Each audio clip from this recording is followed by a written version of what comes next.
Hello दोस्तों, welcome to बोधियागा study. आपका बोधियागा study में स्वागत है दोस्तों। तो जैसा कि आप जान रहे हैं कि आपको हम आधुनिक भारत में एंट्री करवा रहे हैं दोस्तों। तो आधुनिक भारत में हमने आपको पढ़ा चुके हैं पुर्तगाल ईस्ट इंडिया कंपनी, इसके बाद अंग्रेज east India company, Dutch east India company, Danish east India company, फ्रांसीसी ईस्ट इंडिया कंपनी के बारे में हमने आपको पढ़ाने का प्रयास किया है। तो आप अगर नहीं देखें वीडियो को तो प्लेलिस्ट में जाकर चेक कर सकते हैं।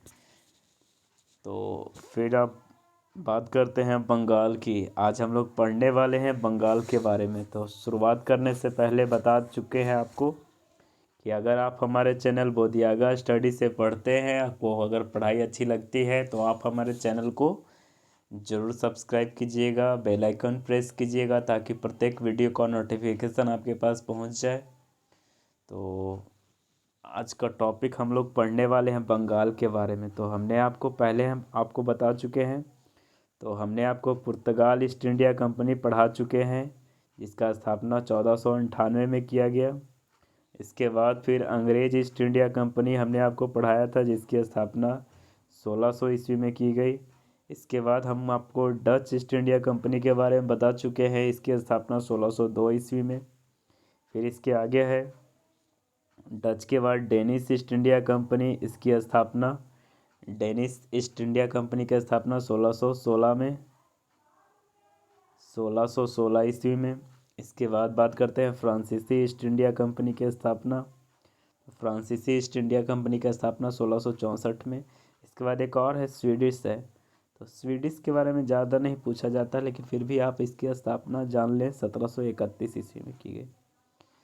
तो इसका ट्रिक भी है, आप इसे ट्रिक से भी याद कर सकते हैं। पुत्र पुत्र अड़ा पुत्र अड़ा डैड फंसा।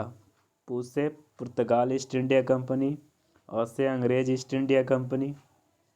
पुर्तगाल ईस्ट इंडिया कंपनी, अंग्रेज east India company, Danish Dutch east India company, Danish east India company. इसके बाद फ्रांसीसी ईस्ट इंडिया कंपनी। इसके बाद स्वीडिश ईस्ट इंडिया कंपनी। तो ये आपका ट्रिक भी है। तो शुरुआत करते हैं आज का हम लोग का मुख्य टॉपिक। आज हम लोग पढ़ने वाले हैं बंगाल के बारे में, प्लासी युद्ध। थोड़ा सा ऐसे प्लासी युद्ध और बक्सर का युद्ध आपको बेहद डिटेल से हम आपको पढ़ाने वाले हैं। इसमें थोड़ा शॉर्ट है, तो आप बिल्कुल भी ध्यान से पढ़ेंगे और ध्यान से देखेंगे। बंगाल की बात करें तो बंगाल की औरंगजेब की मृत्यु के बाद क्या हुआ। तो औरंगजेब की मृत्यु के बाद क्या होता है कि औरंगजेब की मृत्यु के बाद 1707 ईस्वी में 1707 ईस्वी में मुर्शिद कुली खां लगभग स्वतंत्र रहने लगा। तो औरंगजेब की मृत्यु 1707 ईस्वी में मृत्यु के बाद मुर्शिद कुली खां लगभग स्वतंत्र शासक हो गया बंगाल का।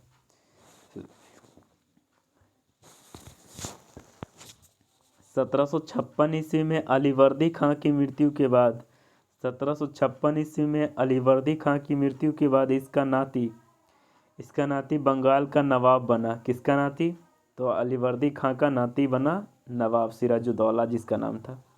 20 जून 1756 ईस्वी को, इसे आप याद रखेंगे, 20 जून 1756 ईस्वी को 20 जून 1756 ईस्वी को सिराजुद्दौला ने अंग्रेज के किला पर हमला किया और एक छोटे से कमरे में 146 लोगों को बंद कर दिया, जिसमें केवल 23 लोग जीवित बचे।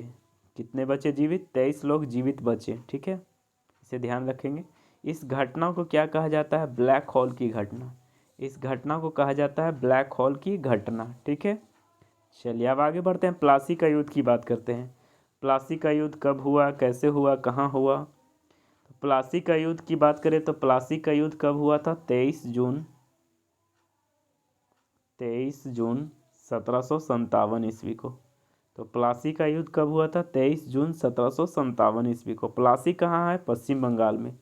एक बार प्रश्न में बन चुका है, प्लासी कहाँ स्थित है? तो पश्चिम बंगाल में। सिराजुद्दौला का सेनापति, सिराजुद्दौला का जो सेनापति था पहले अंग्रेज से मिला हुआ था। पहले क्या था? अंग्रेज से मिला हुआ था, और इसी के कारण छल कपट के कारण अंग्रेजों ने छल कपट से प्लासी का युद्ध को जीत लिया। सेनापति कौन था? तो मीर जाफर। अब मीर जाफर का बेटा कौन था? तो मीर जाफर का बेटा मीरन था। इसी ने सिराजुद्दौला की हत्या की। तो ध्यान रखेंगे, सिराजुद्दौला का सेनापति कौन था? मीर जाफर। इससे ये अंग्रेज़ों से पहले से मिला हुआ था, इसके कारण अंग्रेज़ों ने छल से कपट से प्लासी का युद्ध को जीत लिया। सेनापति कौन था सिराजुद्दौला का? सिराजुद्दौला का सेनापति कौन था? मीर जाफर। और अंग्रेजी सेना का सेनापति कौन था? Robert Clive. ठीक है, प्लासी के युद्ध में अंग्रेज़ों की तरफ से कौन नेतृत्व कर रहा था? Robert Clive. ठीक है, और मीर जाफर का ही बेटा था मीरन। मीरन ने ही सिराजुद्दौला की हत्या कर दी। प्लासी का युद्ध का अंग्रेज़ों के द्वारा नेतृत्व कौन कर रहा था? Robert Clive. ठीक है, अब आते हैं बक्सर का युद्ध की बात करते हैं। बक्सर का युद्ध की बात करें तो बक्सर का युद्ध कब हुआ था? तो बक्सर का युद्ध हुआ था 22 अक्टूबर 1764 ईस्वी को। 22 अक्टूबर 1764 ईस्वी को बक्सर का युद्ध हुआ था। 22 अक्टूबर 1764 ईस्वी को। ठीक है, बक्सर में स्थित है। बक्सर स्थित कहाँ है? तो बिहार में स्थित है। ठीक है, बक्सर कहाँ स्थित है? तो बिहार में स्थित है। ठीक है, तो बक्सर के युद्ध में अंग्रेज़ों का नेतृत्व कौन कर रहा था? Hector Munro. ये आप ध्यान रखेंगे। ये युद्ध कब हुआ था बक्सर का? तो 22 अक्टूबर 1764 ईस्वी को तो बक्सर में हुआ था।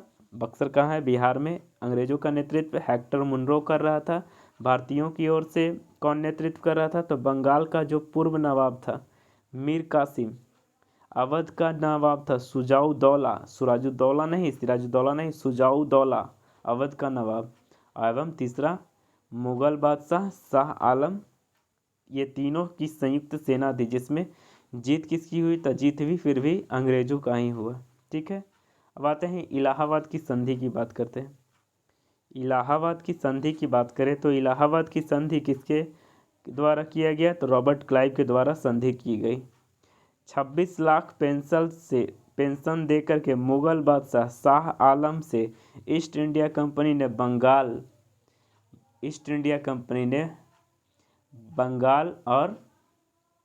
बंगाल, बिहार और ओडिशा की सत्ता संभाली। बंगाल, बिहार और ओडिशा की सत्ता की दीवानी मिल गई।